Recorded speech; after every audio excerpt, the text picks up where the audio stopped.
I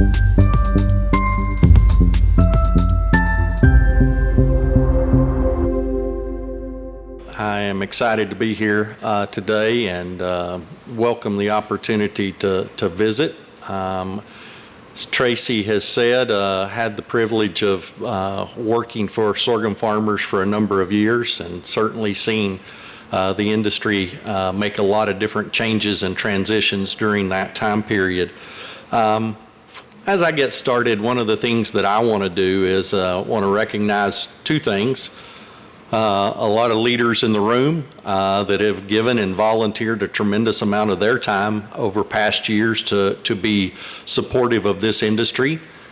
Staff is a wonderful thing, but we get compensated for what we do, and producer volunteers very rarely do directly get that compensation. Maybe they get some new information, maybe they get some new knowledge that helps them back on the farm, but I really appreciate the past volunteer leaders that have been a part of that. Also certainly want to recognize Tracy and Christine and the new leadership on the board of directors and staff here in Nebraska, and appreciate the opportunity to work with them at the national level. From my standpoint, I'm just going to walk through a few things this morning and kind of laying out some of the priorities of the sorghum industry and where things are from a national level. Certainly when we talk about that, we just came off of Commodity Classic, and obviously a large event not only for our commodity but for the other major grain commodities as well, where we all get together and have those discussions.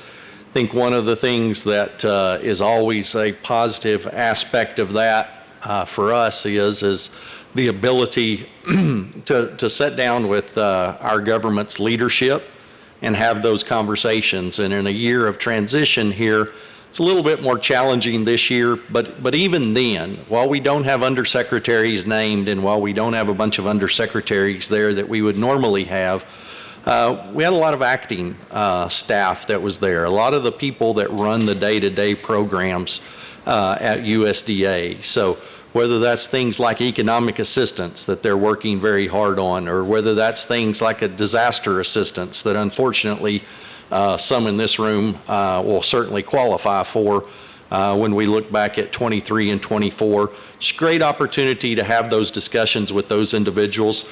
The other side of that is we did get to meet the new secretary. Amy France, our national chair from Scott City, Kansas, is in the audience here. And Amy's actually got to meet with the secretary twice already in the last 3 weeks. Guess the third day on the job. Well, the secretary flew out to Liberal, Kansas and Southwest Kansas and met with a group of farmers and ag leaders out there.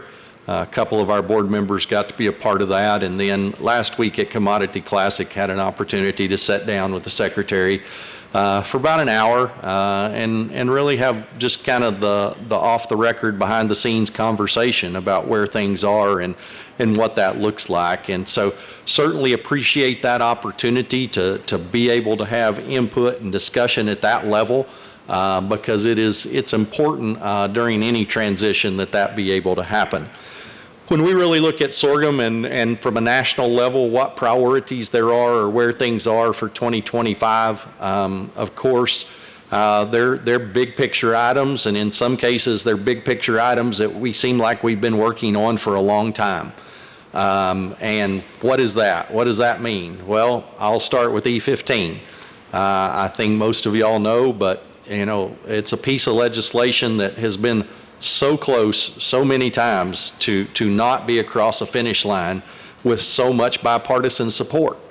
And the good news I will tell you is there continues to be very strong bipartisan support for E15 and making that permanent and year round. I think the challenge with that is we still got to find the piece of legislation to attach it to and make it become law. And so I am hopeful that happens sooner than later. I thought we had that done in December and got caught up in some challenges there late in the year that pushed that back. But something that we continue to work with the ethanol organizations as well as the corn organizations very strongly on, because it just means so much from a demand standpoint. Anytime we look at what it means, When you talk 40% of the U.S. corn crop, when you talk right now about 40% of the U.S. sorghum crop, that is a huge component of demand for us, and is something that's just critical and at the forefront. Another one of those items from a policy standpoint is obviously we've been working for a couple of years on a farm bill, and made some progress last year, but honestly we still have a money challenge, and the thing we need is more farm in the farm bill.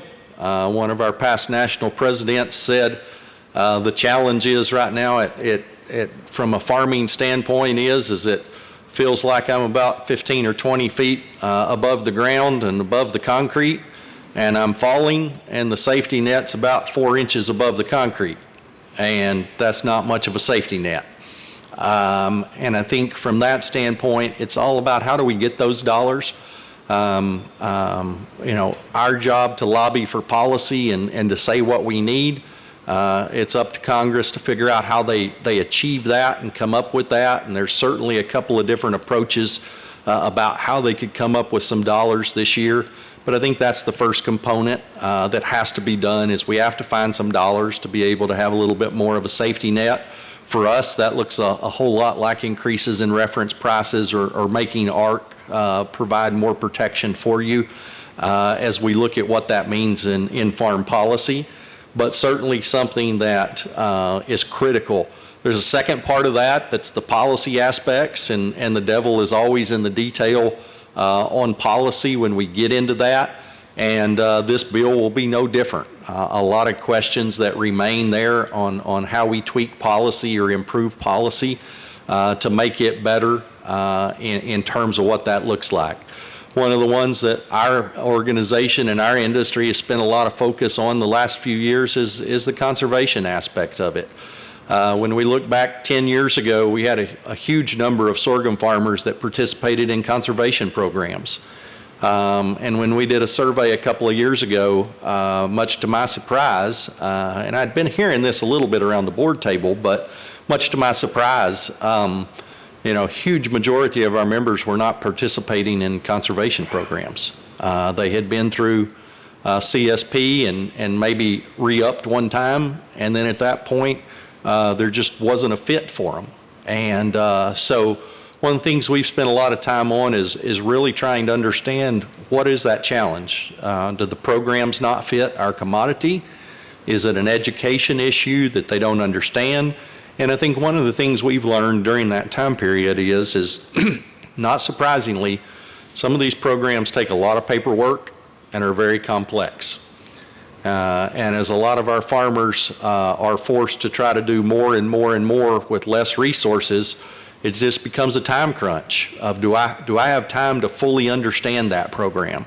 So one of the things we've done on the staff side is added some staff that are former NRCS experts to really be able to help walk growers through what that looks like, and to be able to find, is there a fit with those conservation programs? And then in some cases, finding out that there are real policy challenges with those programs, that they just don't work very well in sorghum country, and then really working back through the Farm Bill process to really emphasize that. One of the things that when we look at where things are at also in Washington, D.C. right now, certainly there's a lot of discussion about reforms to government, certainly a priority of the new administration. And, you know, that's been a little complicated as we've came in to just take example of let's say FSA or ARS research employees. A lot of announcements over the last several weeks about some rescissions and cuts from some of those beginning employees, but then a lot of those positions being restored. And so just in our national level, one of the things I talked about is just a time of uncertainty. There's a lot of back and forth there that's being worked through. It's not necessarily abnormal to see changes in a new administration. One of the things I remind people is one of the good news and bad news things about doing this for 30 years is you've seen a lot of farm bills come and go, and you've seen a lot of administrations come and go. And so sometimes I think people get really focused on, oh, this has never been done. And Yeah, it has. Generally in Washington, D.C., it's been done before. It just may not have been done in the last 8 or 10 years in terms of things. And so certainly we've been through times before where we've seen these cuts, but part of our job is to really work alongside the government and make sure they understand what are those positions that are key to our sorghum industry, what are those priorities from our industry standpoint, and what does that look like in terms of making sure that we're there. Last thing that I'll just address, and certainly something that is known, but from a tariff standpoint, it's no secret that half the U.S. sorghum crop or more on an average basis has been going to China for the last 10 years. Hasn't always been that way in my career, but for the last 10 years it has.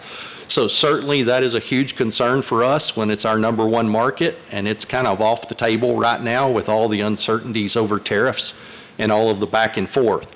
What do we do about that? Well, we work harder. We work harder on the domestic front to make sure that we have bushels that disappear at home, and make sure that end users domestically are covering those bushels and taking care of those. The other side of that is from an international standpoint, we continue to work on trade and opening up new markets. For us, a lot of that is focused on India, and something that is very important for us. We've been heavily involved there over the last couple of years in really working, and you say, why? Well, obviously there's the population issue of just how it's the largest population in the world. But the other side of that a lot of people don't know is India's ethanol industry is growing at an incredibly rapid rate. They're already up to 18% ethanol, and by this year they expect to be up to 20% ethanol. And I can tell you there's still air quality issues that they would like to see improved. And so the opportunities for that to go even higher are there. At the same time, a very strong growing poultry industry. And at some point in time, that's going to mean that instead of being excess, there's a shortage of feed grains and an opportunity there. So sorghum certainly fits very well as an opportunity there. They have some GMO restrictions, and so non-GMO sorghum certainly has some opportunities there, but we have a 50% tariff. And so much as some of the discussions have been, it is certainly not an opportunity that we've ever had to trade into that market. So we'll continue to focus from a trade standpoint very heavily there because we believe it's just an opportunity. A lot of opportunities in Southeast Asia as well. Continue to work with our administration to get access to some of those markets that have a lot of opportunities long-term for us as well. So certainly look forward to spending the day with you, be around during some breaks and lunch, and didn't have time to cover everything, but hopefully gives you a little bit of oversight about what's going on and overview of what's going on, and look forward to continuing to visit with you the rest of the day.